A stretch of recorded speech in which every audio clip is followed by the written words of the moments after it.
Shouldn't take 18 to 36 months to get a new natural gas pipeline permitted in the state. We need to bring that down to 6 months or less. We want to be the top state in the country to be an entrepreneur, to pursue the American dream, to achieve energy dominance, manufacturing dominance, AI dominance. This isn't just about increasing our GDP. This isn't some academic solution. These are vital improvements to our economic and social fabric as a state. So we're no longer a state where little league teams have to shut down because they can't find a local company to sponsor them, where a mom doesn't have to think twice before having a second or third or fourth kid for fear of the cost of a new stroller or a car seat or buying a bigger car.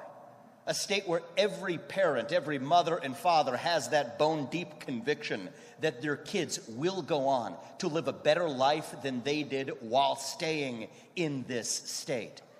That is my dream for this state. We will lead us to become the state of economic excellence in America. But to be the state of economic excellence, we also have to become the state of educational excellence in America.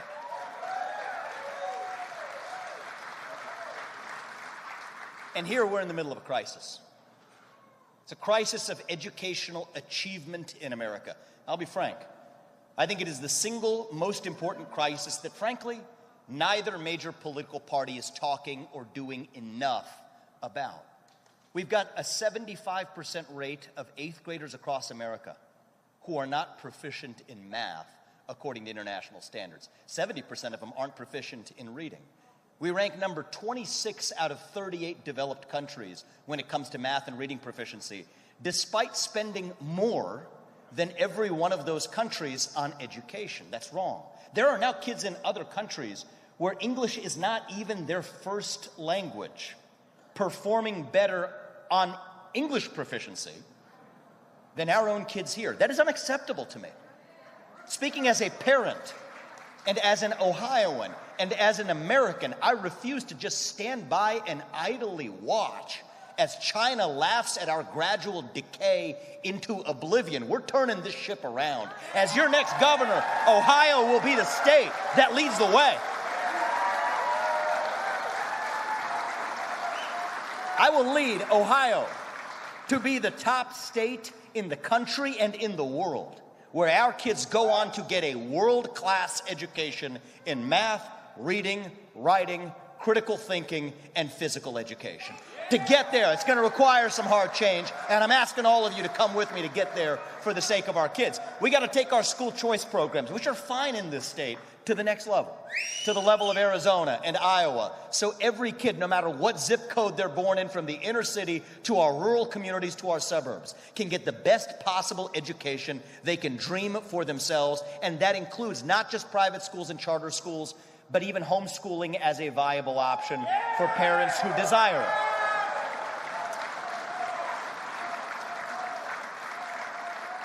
But today I'm going to go further. There is a canon of what great conservatives have been doing across the rest of the country, and in some cases we need to catch up, and we will. But we're also going to lead the country in making sure that our public schools are able to compete and equipped to compete with the best of the alternatives. That means, first of all, that our kids are safe in our schools. As your next governor, I will ensure that we use our dedicated base of police officers to ensure that we have at least one of them in every school in this state with the proper training needed to be there. Thank you. And I've met many of those police officers. They're standing by and ready to do it. We're going to make sure that we lead the way in our kids actually showing up to school. We have a chronic absenteeism problem in this state, and it's only gotten worse after the COVID-19 school closures. I will pledge this to you as your next governor: never again will we bend the knee to an Anthony Fauci knockoff who allowed our public schools to be closed while my alma mater of St. X remained open. That's unacceptable. She owes those kids an apology in our public schools. We're going to stand for the achievement of our students, from the sports fields to the classroom, to pursue excellence in every domain. And to that end, I will lead Ohio to be the first state in the country that adopts the most common sense reform required to allow our public schools to compete. We will be the first state in the United States of America that implements merit-based pay for every teacher, principal, superintendent, and administrator in our public schools.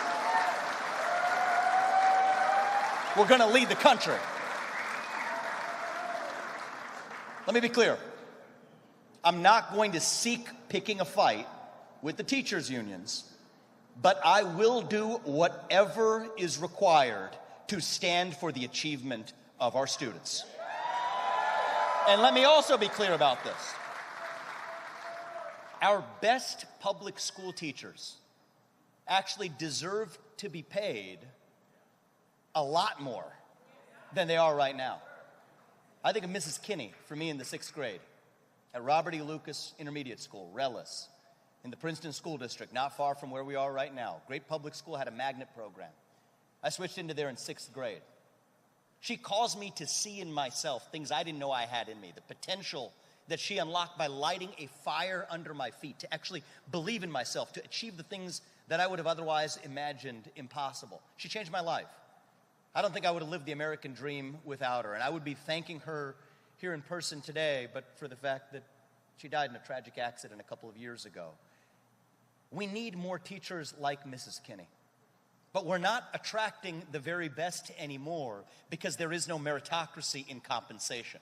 With merit-based compensation, Ohio will be a magnet for the best educators across the country. We owe it to our kids that the very best teachers in America are teaching our own kids how to excel in math and reading and writing. And we won't forget about physical education either. We're going to bring back PE into early childhood education beginning in kindergarten. It's important. And you know what? We're going to bring back the presidential fitness test. Bring that back in the 8th grade. That includes the pull-ups. That doesn't mean everybody's going to be able to do it, but it sets a standard. We're going to serve healthier food in our cafeterias because the best way to save on health costs in the long run is to cultivate a healthier population in the first place. That includes not just physical health, but mental health as well.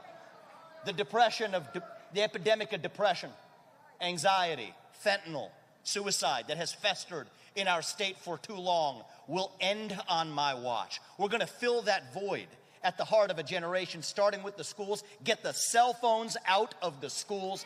There is no controversy around this. There's no reason for it. The cell phones out of our classrooms, full stop in our public schools in Ohio. But we'll go further to fill that crisis of purpose and meaning in our young people. So many of them hungry to be part of something bigger, hungry for that cause, hungry for that call of meaning, hungering for the real thing. We got to fill that black hole, that void. Individual, family, nation, and God beats race, gender, sexuality, and climate if we have the courage to actually stand for our own vision. And as your next governor, I take that responsibility seriously. We're going to stand for the positive revival, let's start with faith, in our state as well. And I'm speaking about a modern-day Northwest ordinance. Actually, the Northwest Territories, Ohio was the heart of that, were established by a group of Baptists who came here before the Constitutional Convention to secure a place for religious liberty for persons of every faith. So that here, 200 plus years later, a guy like me can be running for governor of our state. We were the state of religious freedom, and we're going to stand for the revival of faith by standing for the religious freedom of persons of every faith in this state, because that is who we are. We're going to stand for the power of the nuclear family as the greatest form of governance known to mankind, because it's the truth. We're going to eliminate the disincentives to family formation, but also as your next governor, as a relatively young governor, Apoorv and I take this responsibility seriously. We aspire to hold ourselves to a higher standard, to a standard where young men and women across this state can look at us as their leaders and say, you know what, marriage is cool. Family is cool. We're not going to talk out of both sides of our mouth when it comes to our conservative values. We want to set the example for that next generation. It means bringing back civic education in our schools. It means teaching our kids to be proud of our country and our state rather than ashamed of it. eliminate the woke indoctrination and victimhood psychology with actual U.S. history and actual civics lessons. Say the Pledge of Allegiance with a moment of silence every day in public schools across this state. To be grateful for every day we are given. And every high school senior in this state, when I'm your next governor, will have to pass the same civics test that every legal immigrant has to pass in order becoming a full citizen of this country, because you can't love a country that you don't know the first thing about. We're going to light that fire under the feet of our public education system, and that lays the foundation for higher education in our state as well. Let me be clear. I want Ohio to have the best universities in the country. I went to Princeton public schools through 8th grade. I went to St. X in Cincinnati for high school. Where are my Bombers? Love our long blue line in here. I went to Harvard for college, Yale for law school. My parents came to this country with no money 45 years ago. I've gone on to found successful companies. I did it while marrying my lovely wife, Apurva. How'd she do, guys? She was pretty good there, wasn't she? She's lived her American dream. She's a throat surgeon at the cancer hospital in Columbus. We are proud of our path to the American dream, but we also recognize that our path cannot be the only path. And as your next governor, I will ensure that we stand for vocational programs for those who want to be electricians and welders and carpenters and builders, supporting earn while you learn programs as early as high school, getting the occupational licensing requirements out of the way so people don't have to actually riddle themselves with college debt on their shoulders to also pursue the American dream. I don't call these the trades. We should stop calling it that. I call them professions, because that's what they really are. We want to be a state where all paths are open. We want the genius programmers who are going to program the next generation of AI. We also want the skilled workers who are able to use that AI and apply it to their respective fields, from healthcare to financial services to construction design. This isn't a blame game. It's not a game of either or, where one of these paths is more or less elite than the other. We're a state where the paths to success are plural. I'm getting hot here. I'm taking this home. I'm taking this home, but I appreciate that hat, man. Thank you. In all seriousness, I want Ohio to be a state where the best students in our state who want to become a doctor or an engineer, or for that matter, a scholar of history or literature or chemistry, can go to our universities from UC to OSU to Bowling Green to OU to pursue that dream, while our best young men and women who want to become an electrician or a welder or a mechanic also have a path to success as well. We are the state where every path should be open to every child. That is what a true meritocracy is all about. America was built on the idea of a meritocracy. A nation that recognized that every one of us has our own unique God-given gift, distinct from every other person in the world, and that we are the nation where you get to make the most of your own God-given potential without any government or bureaucracy stopping you. That's what made America great the first time, and that is how we will make Ohio great again. It's not just going to be the economic numbers. It's not just going to be the GDP growth, though that will come. My metrics for success as your next governor are the number of people who move into our state versus out, the number of children who are born into families in our state, and the number of those children who go on to remain in this state to make Ohio the place they pursue their American dream. And as your next governor, I will hold myself to the standard of leading the nation on each of those metrics. We can do this. This is a state where the American dream is possible, not just through flowery language, but through actions. The state where the next generation doesn't have to be envious of those who succeed through capitalism, because they're actually participating in it themselves with real skin in the game. I'm a father of 2 young sons. I'm going to see them at our next event in Columbus tonight. I couldn't manage to get them out of school to bring them here. Apurva wouldn't let me do that. But we're going to see them later tonight. And my message for them when we head up to Columbus, and my message to every son and daughter of Ohio tonight, is that the American dream is your birthright. A world-class education is your birthright.